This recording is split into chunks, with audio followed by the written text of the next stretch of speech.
تاریخ اسلام میں کچھ ایسے لمحات ہیں جو ایمان، قربانی اور سخاوت کی ایسی مثال بن گئے کہ قیامت تک مسلمانوں کے دلوں کو گرما دیتے رہیں گے۔ ایسے ہی ایک لمحہ اس وقت پیش آیا جب غزوہ تبوک کی تیاری ہو رہی تھی۔ مدینہ میں شدید گرمی تھی، سفر بہت طویل تھا اور مسلمانوں کے پاس وسائل بھی بہت کم تھے، اسی لیے اس لشکر کو جیش الاسرا یعنی مشکل وقت کا لشکر کہا گیا۔ رسول اللہ صلی اللہ علیہ وآلہ وسلم نے صحابہ اکرام کو اللہ کی راہ میں مال خرچ کرنے کی ترغیب دی تاکہ اس لشکر کی تیاری ہو سکے۔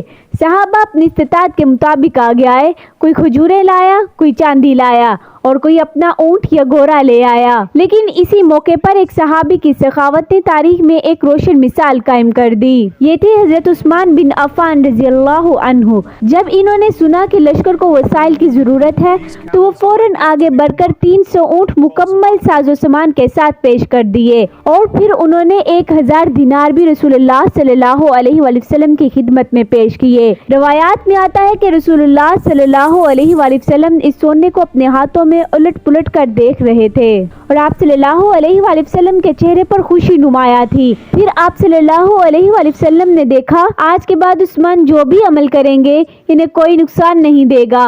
یہ الفاظ حضرت عثمان رضی اللہ عنہ کے اخلاص اور ان کی عظیم قربانی کی گواہی تھی۔ یہ واقعہ ہمیں ایک بڑا سبق دیتا ہے۔